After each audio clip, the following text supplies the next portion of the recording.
Hey there YouTube, I'm Ikitsu, this is the Ikitsu Times. Welcome to my channel and welcome to a little bit of Age of Wonders Planetfall. So today we're going to be talking about the Vanguard in summary here, as well as sort of giving a brief rating of all the different combinations that you can use with these guys. So first of all, let's start off by talking a little bit about what makes the Vanguard unique here and what they've got in the Society tab here. So first of all, Frontier Policies gives you access to the Frontier Survival plus 15 food. This is always going to be useful for kickstarting your economy there, pretty much every situation. Colony Militia, really powerful sort of boost to your production rating for your troops. Great way to get lots of troops out of the door a lot faster. Pretty much always useful in the late game there. You also get access to the Combat Simulation Center. This is not as useful anymore since it's much easier to get access to Tier 5 troops. But there are certain fringe situations where it can be a pretty decent building. And in addition, if you've got like a blob of heroes or whatever standing around it, it is pretty much the fastest way to gain levels on heroes these days. So pretty useful for that purpose. Next up, you get access to subjugation protocols for integrated support there. This one's generally not necessary, but if you really have a tactical operation in mind, that would be useful on turn one. In particular, the artillery bombardment one, I can't remember the name of that effectively. That one can be pretty good if you're able to pop it turn one, so useful for that sort of thing. Otherwise, would probably skip out on something like integrated support there. Hearts and Minds plus 50% influence from gained from completing quests, and you also absorb colonies 3 turns faster. Mostly, I would take this for the absorbing colonies 3 turns faster, which isn't really strictly necessary, but it is a nice little perk there. The extra 50% to influence gained, I don't really find this to be super important because you should be taking Emissary for that effect instead. Much earlier, much more powerful. Now, you can stack both of them together in the mid to late game to get the effects of having way more influence than you would normally otherwise be able to get, but this is kind of a very fringe sort of option there. I would not, under normal circumstances, say that that is something I would really be looking forward to. Lastly, you get access to Hegemony here for Big Stick Diplomacy there. I don't find that you really need to have this one under normal circumstances. I tend not to have negative reputation, so it doesn't really matter. And I think that usually just you shouldn't have to need that sort of thing. If you're playing on the hardest difficulty as well, like the AI, the diplomacy system completely breaks on the hardest difficulty. The AI just hates your guts no matter what there. So not really that useful for me in my situation. Next up, you get access to Planetary Conquest, plus 200 popular support while this doctrine is active. This is actually a pretty good thing for the last game push there.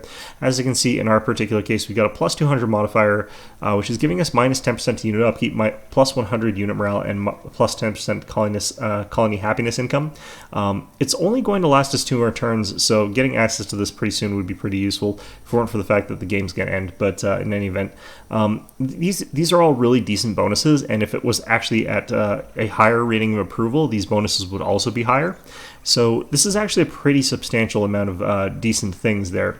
I especially like the reduction to unit upkeep. Plus 100 unit morale is actually also not that bad either. So this is pretty good actually. I definitely think that Planetary Conquest can be useful. The only problem with it is how late in the game it costs. It's just not really useful just because of how late it is. Anyway, going into the military tab.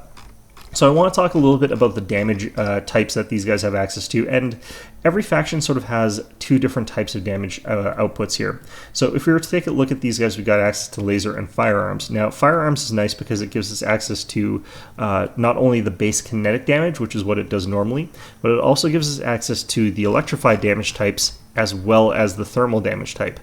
Now, this means that if I'm going straight down the kinetic tree there, I've got some variability. If I find someone that's heavily resistant against my damage type, I can switch to a different damage type and be able to deal with that enemy a little bit more effectively.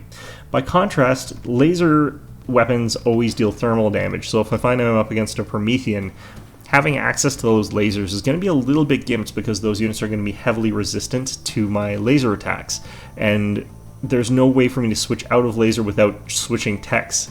So every faction is kind of like this. You've got the one that's going to be really good because you can switch out the damage type if you need to, and then the other type, which is probably going to be, going to have some other perks or some other benefits to it. Another example to this would be Syndicate. Their damage types are Arc. Arc does not do anything other than arc damage. It only ever does arc damage, as well as the Psionic damage channel. Psionic is nice because you can switch it from dealing psionic damage and you can change it so that it's doing either acid damage or, poison damage or bio damage, I can't remember what's called there. Or you can do fire damage with it, so you can do those 3 different types through the psionic channel. So generally speaking, with most factions, you're going to want to think about which types of units you're going to be producing, but you do also want to keep in mind what sort of options you're going to need in future. If you're going to need to switch out a lot of different damage types, then you're going to want to pick the one type over the other. And in addition, you want to sort of think about what sort of things can be used with other secret technologies. Laser does not get used by any secret technology, whereas kinetic does. So there are going to be some brief instances where firearms are going to be useful. Not many, but there are some instances where, using firearms is going to be a benefit to you with your secret tech. Yeah, they're pretty few and far between. So I would definitely say that out of the 2 of these, though, the firearms is the more guaranteed bet, and the laser is the more sort of situational one there. In terms of the overall meta of things, I think that laser also runs into the problem of it's not got the best modules, in my opinion. I think that the best ones come sort of late for them, and that their early ones are kind of pants. Being able to deal the, I think, incinerator module here for burning, that one's pretty okay there. The increase to stagger, though, this one's not that useful, just because the units that can put a hard light module on are not ones that really benefit too much from it, in my opinion. By contrast, the kinetic ones are all really, really powerful here. The flechette is really powerful just because this comes up early, that there's a lot of units that are quite susceptible to that early on there. Electrified is nice because you can switch out the damage type early on, as well as the rail accelerators, being able to give you that extra sort of range that's really, really potent. So there's nothing quite as powerful as that in the early photon accelerator tier here, for example, or anything in here. In addition, like the kinetic phase modulator, much more useful than the shield piercer, shield breaker module. So generally speaking, I'm going to say go for the kinetic stuff here. In terms of their other stuff here, you got access to the nanite injectors, really powerful early game one, extra 15 hit points essentially, as well as 2 damage resistance for a couple turns for everything. Really useful in my opinion. Next up, you get access to improved combat sensors. This is really mostly just for like weird gimmick builds, as well as your ability to scan further with your detectors. Pretty powerful detector module. I think it's actually pretty good for what it does there. Interlocking armor, I think, is actually one of the better stagger resistance mods in this game, because the best thing to put this on is actually things that are going to be getting hit in melee combat. And a lot of melee combat in this game is kinetic type damage. There are exceptions to that, but I think that it's much more important to have stagger resistance and 2 kinetic resistance, even if it's much lower than, for example, the Devar version of this, which is stagger resistance and 8 explosive resistance, which is a much more restricted sort of typeset there. This includes explosive damage, the kinetic resistance here. So I think that this is actually a pretty decent module for what it does, but it is a little situational. You're not going to want to throw this on everybody there. The jetpack, this is a game changer. This is actually useful on a lot of different types of units, although I really focus on flankers and short-range infantry like melee infantry. There are instances where a gun line can heavily benefit from the jetpacks, though, where if, for example, you're watching a bunch of Kiriko sort of slowly advancing towards you, you've overwatched them like one time, you've sort of like stumbled them, grenaded them through that second round there, and they're about to advance on you again, and you just jetpack back and then overwatch again, and he has to go through the whole situation over again. A fantastic way to force enemy melee troops to go through a lot more firepower than they normally would there. It's the only time it's not really useful is when you're up against other equivalently ranged infantry, when you're both firing at each other from behind cover. But in that case, you can do some weird tricks with it, I guess, but it's definitely the least useful under that sort of circumstance. Definitely a game changer, though, it's in terms of when you've got access to melee infantry. The Launcher Pack turret, that's only for engineers there, and it's kind of a downgrade in some ways, in my opinion there. Sequential kill system, there aren't as many units in this game as I would like that can actually use the sequential kill system, but it's nice that it can be added to everybody. The only problem is there's not very many units out there that have those really decisive abilities to get a kill, and then follow that up with another powerful, meaningful single action ability there. So it's kind of a mixed bag there. It's a theoretically really powerful thing, it gives you more action economy, but there's not many units that use it very well. And lastly, you get access to things like the miniaturized missile array, as well as the reactive armor plating. They come very late, so they're a bit impractical, but the miniaturized missile array is absolutely fantastic if you can get a bunch of these on the map there. They're kind of hilarious. It also gives the unit stagger immunity, which is actually a pretty rare thing to have in this game for infantry. I think that actually goes a long way, but again, really, really late game tech. Same with reactive armor plating. Very powerful. The ability to put this onto a tank or even a bunch of bikes can mean that you can sort of run around the map there, just take a bunch of damage from the enemy and potentially win from them sort of slapping themselves in the face a whole bunch of times there, while you sort of like rely on heals and stuff like that, although your healing as Vanguard is kind of weak there. So anyway, that is kind of the entire tech tree of mods and stuff like that for the Vanguard. Standouts in terms of their call-ins and stuff like that, I actually think that supply drop is actually really, really powerful. It restores a stack to full health there and gives them 20% extra damage. 20% extra damage is really, really meaningful. And in addition, the ability to gain a full heal on the stack is also quite nice. The nice thing about this one as well, and other buff type ones, is that they aren't countered by enemy operation defense, because it's not against them, so you're much more likely to get the full benefits of this. By contrast, I do think that if you're going for an offensive operation, the orbital laser cannon is really, really powerful. 40% damage is much stronger than I think a lot of other ones are. The other effects of this are quite powerful. The only problem is that the on failure chance is pretty high, and the effect of a failure is really sort of meh. It doesn't really do much if you fail there. Further down, I find that security drones is bugged, so I've stopped taking it. Bunker Buster, it's bugged as in I don't get the drones sometimes when I'm playing these combats there. Bunker Buster, I think that it is an okay way to sort of deal with potentially a real-life opponent, but does not work very well against the AI. And the Emergency Recon, the Owl is not a spammable unit in my opinion, but if you need a new scout, it could be a useful way to get it. I usually think that you can skip drone deployment in its entirety. For other things though, the Nanite support station, really, really powerful early game for keeping your stacks at full health through the early game grind through the NPC sort of factions there. And the Summon Valkyrie, the Deploy Valkyrie ability, really, really powerful. This is one of my favorite call-ins. And if you find that you're in a situation where Valkyrie would not be super, super effective, the heavy launcher turret call-in is actually usually the response to that situation there. If they've just got too much clustered in too small of an area, that's just going to instantly destroy your Valkyrie, even though it's capable of disrupting a bunch of them.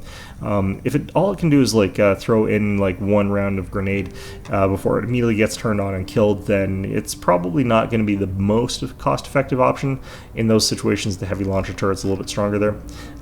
Direct command, this one's actually theoretically pretty strong. Gaining all of those different bonuses for 3 turns is pretty meaningful. The only problem is I could also get 2 launcher turrets, or I could get 2 Valkyries, which usually I find that that's a better sort of option there. So anyway, that is everything that you've got access to here. Next up, let's go ahead and look at their sort of troop options. So starting off with the Trooper, this guy is actually a pretty steady, pretty decent mainline infantry. For all of the 7-range infantry that's capable of just firing away with an assault rifle type weapon, and we're going to include Amazons even though they're range 5, range 6 in this sort of category here, these guys are the best at sort of just dealing damage. The Indentured are technically tied with them, but the damage type that they use I don't think is as good early game as the assault rifle's kinetic damage, and if you fully upgrade kinetic damage weapons like with the concussive module, the shockwave infuser, rail accelerators, they become a little bit stronger in my opinion. Like you could go something like this here. Rail accelerator and the kinetic phase modulator. This setup here I think is substantially stronger than anything you could do with arc, but that's just sort of my opinion on that. Might be wrong there, but these guys are capable of getting some really decent shots in the early game. The only thing that can out damage them is melee types if they're in melee mode, and these guys obviously have way more range as an advantage there.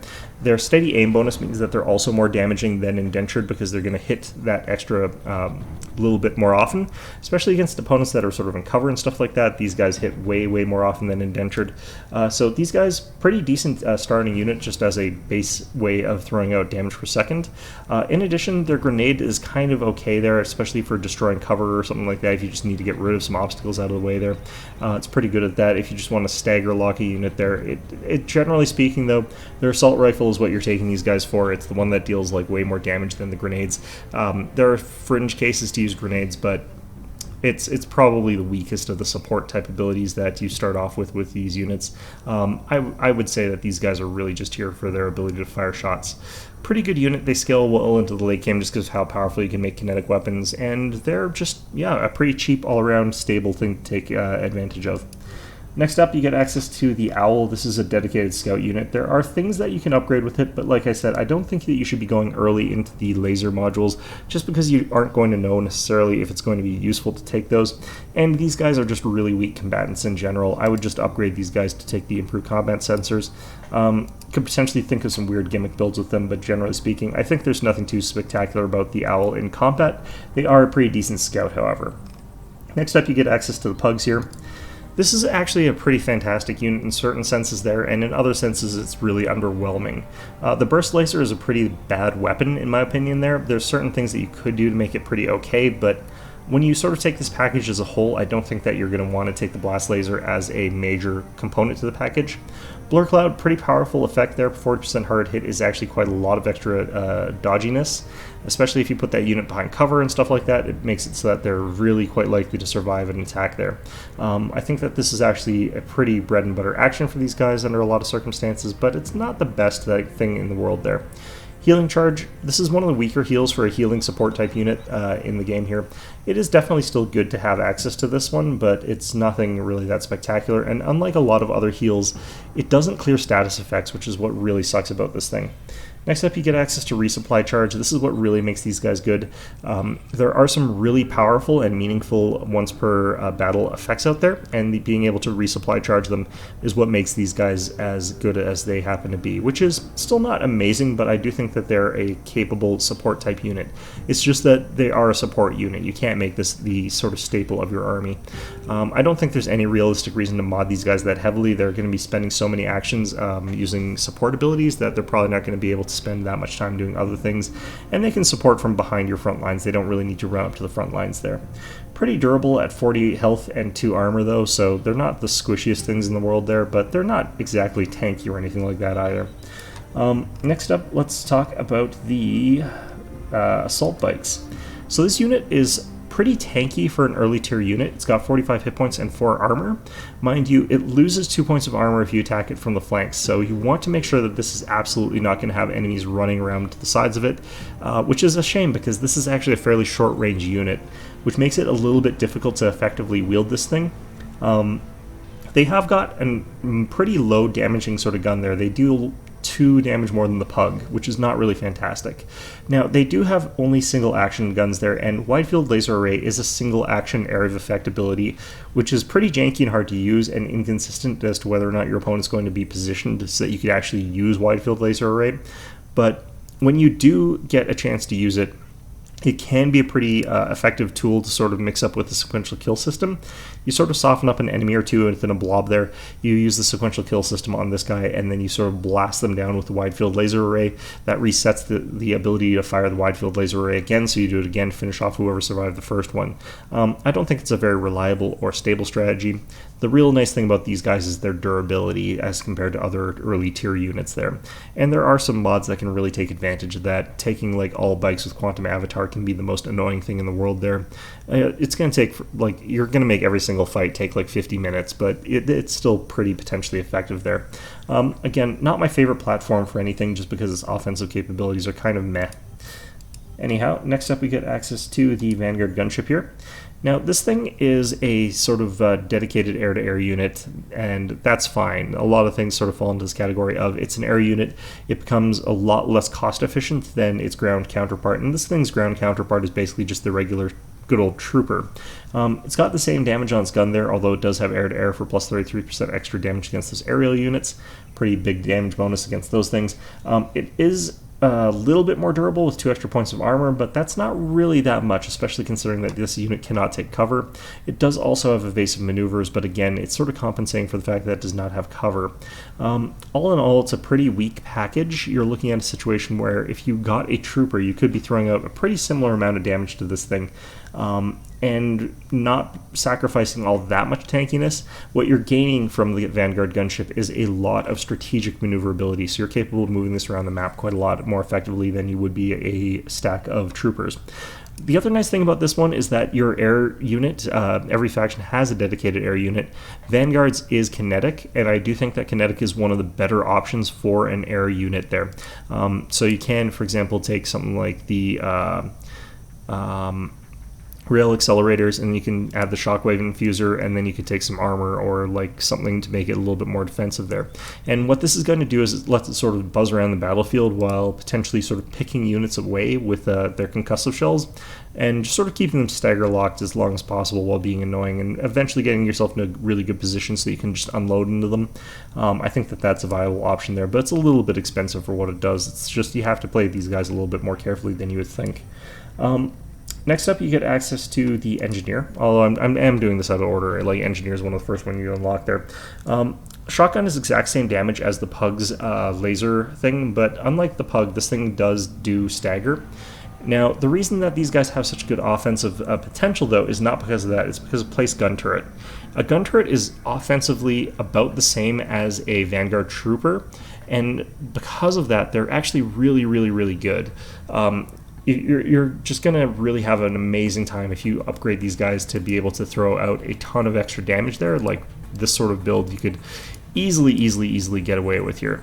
So you go with something like this there, and suddenly you've got the ability to deal a ton of damage using the gun turret there. It's basically like a trooper, which I already said is really fantastic with these kind of upgrades. But not only that, at this point in time, the Engineer is actually pretty decent at their attack there. If I didn't have the ability to place the gun turret, I would never modify an Engineer to look like this. If they had some sort of other type of support ability other than the gun turret, if they had some sort of, like, say, supercharged vehicle ability that made it so that they got to an extra turn or something like that, I would not upgrade Engineers like this at all. Because the shotgun, even with this kind of damage output, is not really that amazing. It's the fact that you're able to get that gun turret and then add on this stuff afterwards, because you still have the Engineer running around after that. This makes it such that they're getting a lot of discount, a lot of value out of those sort of things there. There's also a lot of different things that you can do with Engineers. I think they're just a really all-around fantastic, powerful unit there. Repair tools means that you can heal for more than you can with the Pug, in fact. The only problem with this is that it's much closer range than the Pug's heal, so you do have to be like directly adjacent to the unit they're healing. Targeting calibration is also a really powerful upgrade there, plus 30% accuracy and plus 1 range means that you can get some of your kinetic damage weapons out to range 10, and you could even get your like missiles on the walkers up to range like 10 as well, or sorry, your guns up to range 9. The walker can go up to range 10 there. Really powerful sort of effect as far as I'm concerned. Targeting calibration, I think, has come in handy in a lot of different fights there. Also, these guys just in general have the ability to mechanical recovery, so it's the same as the Pug's ability, but this is for vehicles. Pretty useful under some circumstances. It's not amazing ability, but it's pretty useful there. I think this is one of those sort of like real sleeper hit kind of units for the Vanguard faction there. Next up, we do have access to the tanks. Now, the tank I don't like necessarily a ton because it does have those laser type weapons, and again, I'd rather go for the kinetic weapons than the laser weapons under normal circumstances.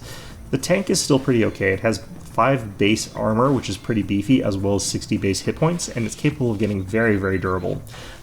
Because of this, you might want to just make this guy sit around with like reactive armor or something like that, and sit around soaking up shots, because once you get this guy to a certain level of armor and durability and stuff like that, and just have him sitting around, maybe getting heals from Engineers from time to time occasionally, you can just sort of plow into the middle of the enemy there and just blast him away with the laser cannon while getting absolutely wrecked by enemy fire, just focusing all down on your tank. But since you've got the reactive armor, they're focusing down your tank, and they're also taking a lot of damage themselves. And if your tank's capable of limping back to your lines and getting fully healed back up by Engineers, then all the better. You could still mod these guys. They have got decent range, and they prime rank into extra range, so you can still actually use these guys in place of standard infantry. It's just that I think the modules for these guys are a little bit harder to justify taking as really powerful. Hardlight module is one of the few things that, this is one of the few vehicles that I think benefit from Hardlight module, since their ability to stagger on their basic shot there becomes really quite decent. This will also give you massive impact on the overcharged laser cannon, so if you really need to stagger something, the overcharged laser cannon is your go-to at that point in time there. You could also go sequential kill system so that you could fire your shots and then go with the overcharge shot there, but the problem is that the overcharge is on a very long cooldown. You could go with something like the shield breaker and the laser penetrator module, or you could go for the blind, or you could go for the instant kill. Any of those would be potentially okay, but if I was going for an offense setup, this is probably what I would end up with under normal circumstances. Makes it really hard to tech against these sort of things here. Not my favorite unit again, but it does have definite uses and definite strengths to it. I don't have any real complaints about it. I just think that the only way it could be better is if the laser damage modules were a little bit better. The walker here, this is very, very similar to the tank in some ways, but also much more similar to the trooper. Because it's got kinetic weapons at the same range as the trooper, you're going to have obvious comparisons to them. The upgrade strike missile also kind of reminiscent to a grenade. This is obviously much better since it's a free action, has a fairly short cooldown, and has much more damage than a grenade, but ultimately this is pretty low damage considering what tier this sits at. The nice thing about this guy though is that it does upgrade in the same sort of way as those troopers there, and can be used as a very, very powerful weapons platform capable of mowing down a lot of enemies there. The thing is though that I could afford like almost 3 upgraded troopers for the cost of one of these when it's upgraded, and that ultimately means that the Vanguard Walker is competing with a lot of other value. Almost every circumstance, I'm going to choose 3 troopers over a walker. The one exception to this is if I've already got like stacks of 18 troops. 18 troops is important because if you've got a formation of 6, 6, and 6 there, your opponent can attack and will have to fight all 3 of them if they're properly arranged. If I have a 4th one, he still only has to fight 3 stacks, because of the way that he can arrange himself. Now, it's possible he could find himself fighting 4 stacks, but generally speaking, you're going to be arranging yourselves on the offense so that you're only fighting 3. And this means that if I'm replacing troopers with walkers at that point in time, I'm much, much more effective, because those troopers, doesn't matter if I've got like 3 of them or if I've got like 9 of them, you're only fighting 3 stacks of them. So you're going to be able to crush, if you can somehow crush 3 of them really easily, then you can crush the next 3, and then you can crush the next 3. By contrast, if I just have the 3 stacks of 6 walkers instead of the 9 stacks of 6 troopers, that 3 stack of 6 walkers is potentially much, much more powerful than those ones with the infantry, so you might be able to win in that sort of scenario instead. That being said, though, it's usually much, much more cost efficient. It's usually much better to go for the troopers rather than the walkers up until you get into very, very fringe late game circumstances there. You could even argue, even in that scenario, being able to threaten 3 enemy cities is much more important than being able to threaten 1 enemy city with a much more powerful stack. So I would definitely say that these guys run into the problem that they're competing with a much more cost efficient type of unit that does the same thing. But there's nothing wrong with it at the end of the day. It's still a pretty powerful unit. Next up, we get the carrier. I did not, unfortunately, tech to the carrier in this particular game here, and that's going to be a pretty common theme for a lot of players getting up to the tech that has these guys is, you know, it's pretty damn late game. The other thing about this guy is it runs into a similar problem to the walker there. It's just not cost efficient there. It's very, very expensive. What's nice about it is a powerful unit, though. If you were in a situation where you've got the ability to tech to it, it's been a long slug it out, drag it out kind of game against a really tough AI or something like that, or a real tough person or something, and you've ended up in a situation where you can build drone carriers and you can add them to a couple of your stacks there. They can be a pretty decent addition to those ones there. I definitely think that they're a little bit weirder than some of the other top tier units though. Launch attack drones, launch repair drone, launch skirmish drone means that you can sort of turn this into its own sort of miniature factory and constantly attack the enemy in that sort of way there.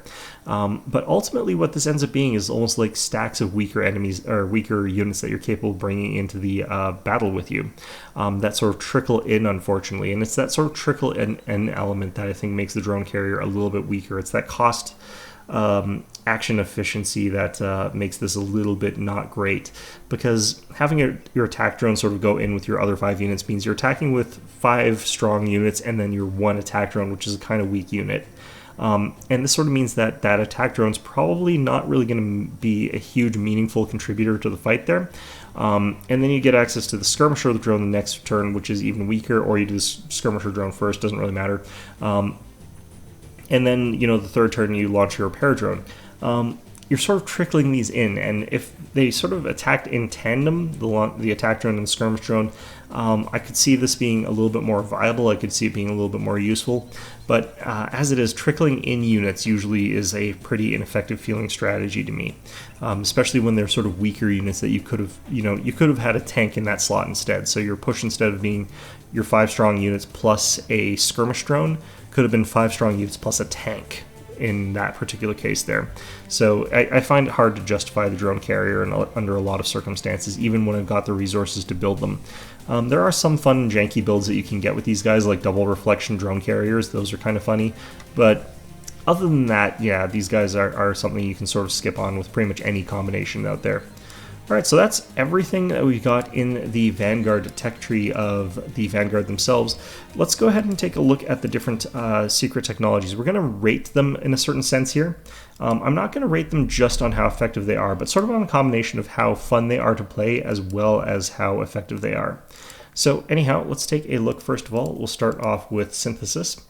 So Vanguard Synthesis, I think, is actually a really, really fun and interesting combination here. Unlike the other interesting combinations, it doesn't hinge on the jetpack as much as it would with other potential groups there. And what I think is nice about Synthesis is that all of their mods are going to sort of mesh well with pretty much anything that you can imagine playing. They have a lot of utility and a lot of versatility in their mods, which I think is what makes Synthesis as strong as it is. What's nice about this is that also, because it's the way their mods integrate into other things there, you're never going to find a situation where it's like, well, Synthesis is really strong on its own, but I can't make it mix with my own troops there. That's not really how Synthesis works. As per their name, they're actually really good at melding with any sort of units that you've got access to. In particular, though, I think that Vanguard Synthesis is going to hold a special place just because of how strong the Engineer network node combination is.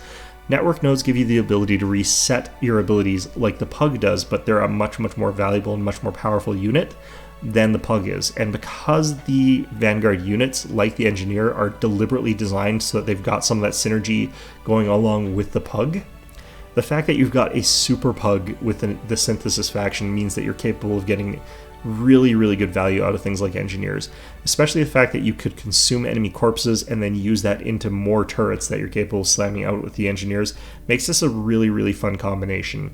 Jetpack hackers are also viable. I think there are some sort of uses to that, but it's not really a necessity with them. And I find that hackers, now that they've had the target calibration added to them, become almost more like a support utility type unit that's capable of fulfilling many, many different roles within the Vanguard sort of core there.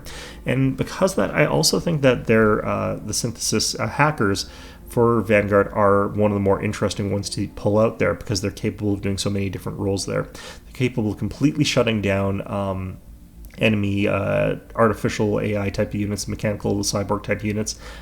They're capable of being very effective against bio or cyborg units with their grenade because that bleeding effect there is much more powerful than the standard grenade. They're capable of augmenting your own troops, and they're capable of dealing pretty good damage with their SMGs there. The only problem is that they're a little bit awkward to buff with the Vanguard modules because of the damage type. They don't have access to arc mods. So you can't make these guys your big heavy hitters, and I don't think that's really what they're there for in this particular combination. So because they're not your big heavy hitters, I also don't think they really need the jetpacks, because that's usually who I like putting jetpacks on. In this case, though, pretty fantastic support type units that are going to integrate well with the Vanguard. The only real dud is the Avatar, and I think that's more of a case of the Avatar being bad than it being something that does not mesh well with the Vanguard. I just don't think it works super well. Next up, we get access to Celestian. Now, Celestian, I think, sort of sits in the middle of the road in certain aspects there, but is ultimately one of the ones that I like more just because it's really fun to play. I think that the Celestian Lightbringer works extremely well with the jetpack. It's just going to sort of be a bit of a cliche answer. It's a melee unit that you can add the jetpack to. But the amount of versatility that you've got access to through the standard trooper, as well as the sort of extreme backline diving potential of the Lightbringers, means that this combination is capable of doing some interesting sort of synergistic strategies between those types of units there, where if you just take all Lightbringers, you're going to have a little bit of trouble against some harder types of units that just sort of form enemy front lines. I think that the Trooper actually ultimately is a little bit more reliable at taking those kinds of things down there with focus fire and stuff like that. Harder to focus fire with melee attacks, of course, in this game. But they're so good at diving backline support units and other things that Vanguard troopers might otherwise struggle to get at. They're capable of quickly and easily assassinating those types of units there. It's really quite good at that sort of thing. So you can combine them with each other and end up in a really strong state. The only thing that's completely useless is the Star Guide. I think there are other factions that are just going to use that a lot more efficiently and effectively there. But the other thing that you have access to, the Ascended Teachers there, those guys are not necessarily strong because of Vanguard. Vanguard doesn't really add anything meaningful to the Ascended Teachers, but the Ascended Teachers are just so powerful that they add a lot of late game potential to this combination and to any combination really. The other thing that's nice about the Celestian combination is that a lot of the Celestian mods work well with Vanguard units. A lot of the Vanguard units can definitely look at some of these and say, yeah, I think that would be a really good useful thing to add to this. The fact that the Celestial mods, you just add one of them and it gives you Enlightened, means that you can sort of pick and choose which of those you're going to get there. You apply Soulburn through whatever method you're going to try and use to get to the enemy Soulburned, and that means that you're usually getting really good value out of those Celestian mods on those Vanguard units. It's a really nice combination. The only thing that I would say is sort of holding this back is I don't think that this is necessarily the most powerful one. There's a lot of interesting combos, there's a lot of interesting synergy, there's a lot of ability to use the mods that you want to on different units, but it just doesn't have quite the raw power I think that some of the other ones out there have. Next up, we have access to the Void Tech one. Now, Void Tech I think is really powerful, and I think that Vanguard Void Tech is also extremely powerful, but there's not a ton of things that synergize with these factions. There's a little bit, and where they connect together, you get something ridiculously powerful, and in particular, that's the Vanguard Jetpack Echo Walkers. A Jetpack Echo Walker is actually one of the most ridiculous units in the game. When I was talking about the previous unit there, the Lightbringers, they have that sort of ability to dive the backline, but not the ability to sort of really easily trash up a front line while it's being supported by the enemy backline. You sort of do one or the other under normal circumstances, or you could dive the whole thing, in which case you're probably going to get killed on their front line and then have that remaining front line turn around and beat up the ones that killed their supports. It's that kind of sort of dynamic there. With Echo Walkers, what you can do is you can send an absolutely overwhelming, crippling number of Echo Walkers into their backline and also still have a 6-stack fighting their front line. And with the jetpacks and the ability to like throw the grenades and stuff like that, being able to throw like an absolutely ridiculous carpet of grenades there means that you're going to be able to set that up, stagger your opponent into submission there, and then end up in a situation where he finds himself fighting full stacks in both positions there simultaneously. It's just really powerful and really hard to avoid. So I think that sort of combination there is just game-changing and game-defining with the Void Tech. The only problem is there's not a whole lot else there. Late game, you can start adding Quantum Avatar to a bunch of the Vanguard sort of heavy units, as well as you can take other things there, but there's not a whole ton of things I find that you want to meld together with the two groups there. Just doesn't feel as though there's a ton of interesting combinations that are super meaningful here. It just really is down to the fact that Void Tech stuff, especially Void Tech with Jetpack, is really good. I think that this ends up being a little bit less fun for me than some other combinations out there as well as a result of that.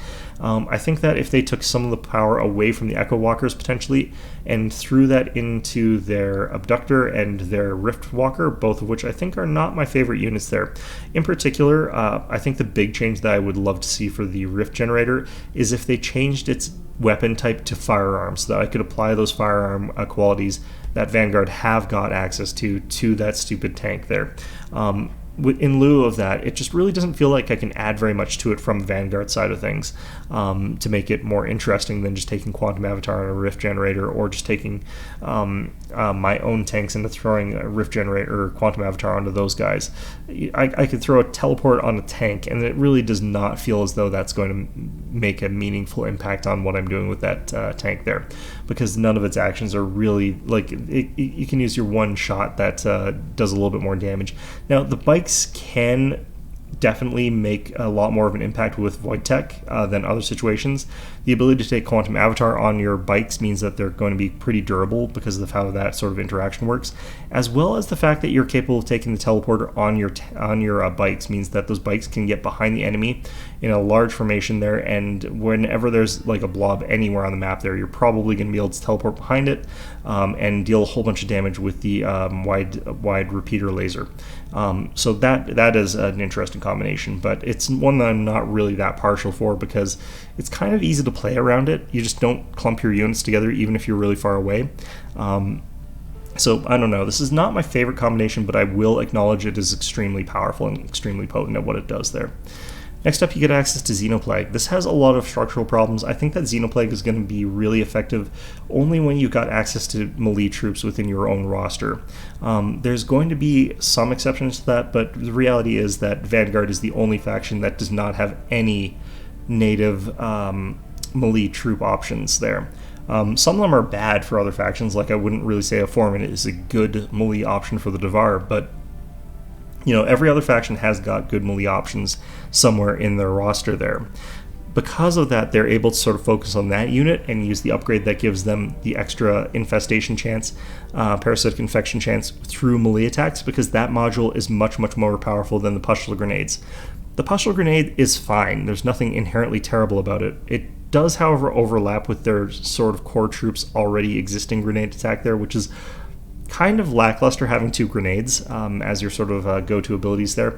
It means that also you're throwing a grenade instead of dealing your primary source of damage, which is the real reason that you would want to bring these units to the fore in the first place there. And if you've instead thrown a bunch of pustule grenades on a bunch of support units, you're going to lack the killing power to actually win fights. So it runs into a whole bunch of structural problems, in my opinion, and I think that Xenoplague Vanguard is not only the weakest of the options, but it's also the least fun of the options. I think that Xenoplague is going to be much more interesting with other sort of factions out there. Side number up, this is, I'd say, the second worst for Vanguard.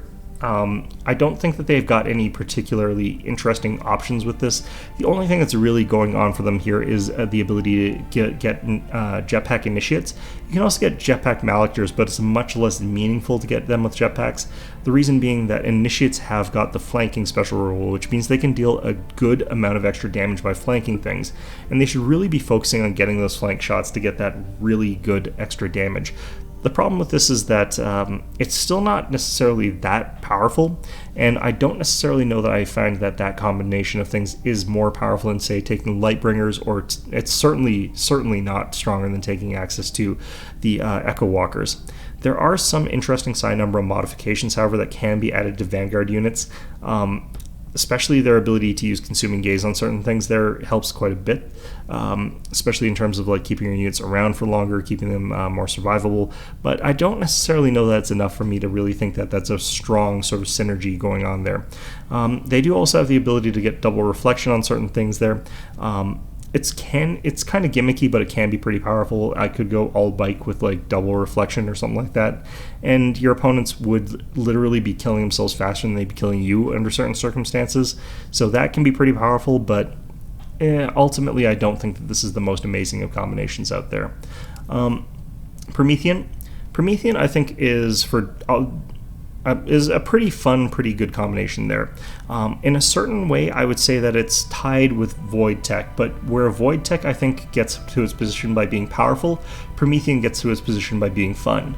I think that this is one of the most fun, while still being effective, sort of strategies out there.